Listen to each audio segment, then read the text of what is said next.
yeah. Born Dennis Emmanuel Brown in Kingston, Jamaica, in 1957, his childhood home virtually destined him to a future in the music industry. He grew up on Orange Street, the heart of the island's music scene, with most of the major recording studios a mere stone's throw away. As the stars and future hitmakers paraded by day and music pumped out of the studios, the child could not help but be entranced. It was truly serendipitous that Brown himself had a voice that would set the studios ablaze. It didn't take long for the producers to discover his talent, and by the time he was 11, the youngster had a first hit to his name, with a cover of The Impressions' No Man is an Island. It was the beginning of a successful, but not exclusive partnership Brown also scored with If I Had a World for producer Prince Buster. However, Dodd was responsible for Brown's debut album, 1970's No Man is an Island, and its follow-up the next year, If I Follow My Heart. Now entering his teens, the singer was ready to start making the studio rounds on a regular basis, cutting songs with a clutch of different producers. The album Super Reggae and Soul Hits gathers some of his work during this period and features a mix of superb, if lightweight, covers alongside a number of self-penned classics, all cut with producer Derek Harriott. 1975's Best of gathered a similar selection of material recorded for Joe Gibbs earlier in the decade. In 1972, the 16-year-old entered Gibbs' Duhaney Park studio and recorded the song that later established his international reputation, Money in My Pocket. However, it wasn't Gibbs himself who oversaw this session, but a young engineer-producer who had replaced the recently departed Lee Perry. 20-year-old Niney, The Observer, Wholeness had stunned the island 2 years earlier with his seminal, Blood and Fire, single, a Roots classic. Now he was presented with a teenager best known for his sweet ballads and silky lovers cuts. Regardless, the two young men immediately clicked, and by 1973, Brown was recording exclusively with Wholeness. Their work together virtually defies belief, as hits rained from the sky and the pair redefined the Roots genre in their own image. Wolf and Leopards. Perhaps it was simply a matter of timing, as the teen was determined to leave his youthful ballader image behind, and Wholeness was offering the perfect opportunity to present himself in a more mature light. The young producer was seeking a singer to help bring his own musical vision to fruition, and Brown was malleable enough to make that happen. Or perhaps it was just fate. In any event, over the next 2 years, Jamaica was rocked by a stream of seminal songs, all released via Wholeness' own Observer label. The Haunting, Westbound Train, the powerfully emotive Cassandra, the evocative Africa, the list goes on and on. Many of these were bundled up, along with a few unreleased songs, on 1975's Just Dennis album. Brown cut his last song, Tribulation, with Wholeness that same year. At this point Brown's reputation was established, and Bob Marley was even ecstatically calling him the best reggae singer in the world. Brown's own songwriting was now razor-sharp, and whether taking on cultural themes or lovers' concerns, his lyrics and delivery were always emotionally potent. Now he was ready to strike out on his own, or so he thought. Over the next year, the teen sensation made the studio rounds, recording a handful of songs for the likes of Phil Pratt and Sidney Cooks. But it was evident something was missing, and by the end of the year, Brown had a return to Wholeness side. The pair began recording again early in 1977, and their chemistry was still as strong as ever.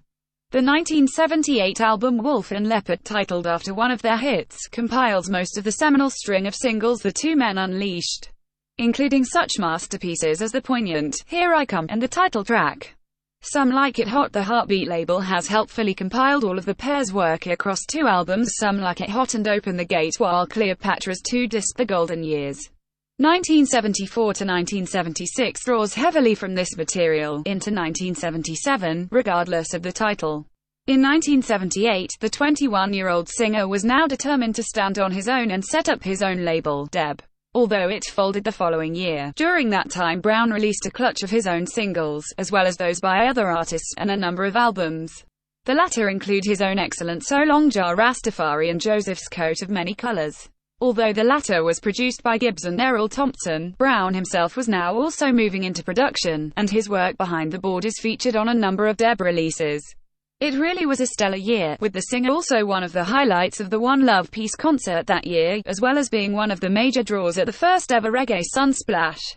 Upon Deb's closure, Brown again began the studio rounds, cutting singles for a wide variety of producers, including Bunny Lee, Ted Dawkins, and Ossie Hibbett, and Joe Gibbs, of course, with whom he had continued recording even during Deb's lifetime.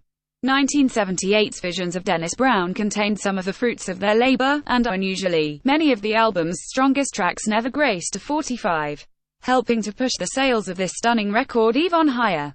The following year, a resurrected Money in My Pocket gave the pair a mega hit and spawned a Words of Wisdom album, which also boasted the classic, Ain't That Loving You. Spellbound by 1979, Brown was already a legend, even though he'd barely reached adulthood. In addition to his work with Wholeness, he had a virtual shop's worth of successful singles to his credit. Man Next Door, Cup of Tea, Equal Rights, How Can I Leave, Funny Feeling, a duet with DJ Trinity, and many more. And the hits just kept coming. Unbelievably, it took until 1981, an interest spurred by that year's Gibb-produced Spellbound album, for a major label to finally show serious interest, and Brown finally inked a deal with A&M. By this point, the singer had emigrated to London, and it was there where he recorded his next two albums, Foul Play and Love Has Found a Way. But perhaps the move abroad was unwise, for although Foul Play in particular contains some classic roots, Brown seemed to be losing touch with his audience. The Profit Rides Again did little to change this situation, with the vinyl's A-side pushing into instantly forgettable light R&B. Two Bad Superstars inevitably, perhaps, it spelled the end of Brown's deal with A&M and the demise of his relationship with Gibbs. Back in Jamaica, however, the island had given Roots the heave-ho in favor of the exuberance of DJs. Brown had already stuck a toe into these fresh waters back in 1979 when he had recorded a duet with Trinity. Now the singer would wade back in, first as a contributor to DJ Brigadier Jerry's 1983 album Live at the Controls at Jack Ruby Sound Ocho Rios Ya, and then alongside a similarly intrigued Gregory Isaacs for the Prince Jammy-produced Two Bad Superstars Meet. The success of that record demanded a follow-up, and in 1985, Judge Nod Uli arrived to further acclaim. During this time, Brown also cut singles with the likes of Gussie Clarke, Sly and Robbie, and Starlight Productions, all on the cutting edge of the new scene. Meanwhile, the rise of DJs had prompted a group of veteran vocalists to join forces and retaliate with truckloads of their own releases. Brown, Gregory Isaacs, and John Holt were among the leading co-conspirators. It was a clever plan, based on the theory that DJs were only succeeding because there wasn't enough fresh vocal material in the market. Now the market would be flooded, with the vocalists each releasing around 6 albums a year and as many singles as they physically could.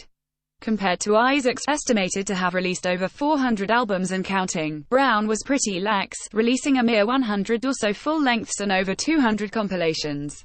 Many came from his own new label, Avon Special, named in honor of his wife, but the singer also cut records for just about every label who would let him. The flaw in this plan was that quantity took precedence over quality, and fans should choose carefully from among the clutter. However, Brown continued to release much material of note throughout the rest of the 80s, as well as continuing his charts success with a string of seminal singles. Slow Down, 1985's Prince Jammy produced Slow Down, and its follow-up, The Exit, are both classic albums recorded at the beginning of the digital age and showcase the singer's vociferous talent across cultural themes and into the passion of lovers, all cut through with a simmering dance beat.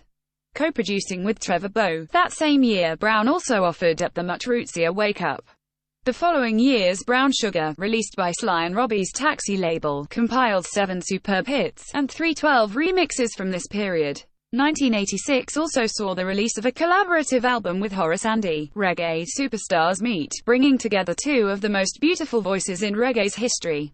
The decade was seen out by the mega-hit Big All Round, a duet with Gregory Isaacs that was produced by Gussie Clarke, which helped spur the trio to record the full-length No Contest, again boasting both solo tracks and duets. Clarke helped Brown inaugurate the new decade with the stellar Unchallenged album, which boasts a fiery guest appearance by Matabaruka and the sweet vocals of Perez Hammond. Legit across the decade, some of the artist's most intriguing work was in collaboration with other artists. 1991's One Man, One Vote, a recording by an artists collective led by Mikey Bennett, found Brown singing alongside Coco T and Third World's Bunny Clark. That same year, he recorded the excellent Victory Is Mine album, cut with producer Lego Beast. Brown reunited with TM, joined by Freddie McGregor, recorded the Legit album, which boasted solo cuts as well as trio numbers. But there was also a series of truly disposable albums, notably 1993's Abysmal General, a whole album of more covers done more style. Yet that same year, the singer reunited with Wholeness for Cosmic Forces, a crucial record powered by Sly and Robbie's rhythms in a deeply rootsy, totally dancehall mode. The Rhythm Twins were also featured on the following year's Light My Fire, which, while not quite as innovative as Forces, is essential as one of the final recordings by the classic lineup of the Roots Radics. 1994 also was graced by Nothing Like This, which was co-produced by Brown and Junior Reid. And amidst this flood, Brown was continuing to provide the dulcet singing to complement DJ's toasts. Back in 1991, the singer had stormed the dance halls in the company of Twist, Brian, and Tony Gold. The next year, Brown's otherwise mediocre Blazing album was set alight by a version of Fever, a duet with Maxi Priest that also featured the gruff tones of Shabba Ranks. Then, in 1994, Brown recorded a full collaborative album with Beenie Man and Tristan Palmer, 3 Against War. The singer also cut singles with a host of other hot DJs during this period, among them Bounty Killer, Tiger, and Fabiana, joining forces with Roger Robin, Peter Hunningale, and Saxon later in the decade. At the same time, Brown's success as a soloist also continued unabated across a further string of hits. 1994 saw the release of the Flabber Holt-produced Blood Brothers and its follow-up, the far superior Milk and Honey. The Ras label's May Your Food Basket Never Empty fills up a CD of Brown's recordings with Holt. Equally entertaining was another reunion with Holness, 1996's Dennis. While producer Musclehead bundled up a batch of hits for You Got the Best of Me that same year and tossed in some new intriguing versions of old classics to boot. As the decade deepened, the artist's output continued unabated. Singles and albums flew out of the studios in breakneck fashion. These include Tribulation, produced by Alvin Ranglin, Hold Tight Bless Me Jar, the Gussie Clarke overseen Stone Cold World, and a clutch of albums all claiming to be Brown's last. Perhaps it was to maintain this output that Brown first started using cocaine. Addiction eventually followed, and with it inevitable bodily ravages. Still, few expected it to end in his death. But on July 1, 1999, the unconscious singer was rushed to a Kingston hospital with a collapsed lung. This is not usually a fatal condition, but Brown was so weakened from drug use that he expired on the table. Jamaica had lost one of her greatest stars.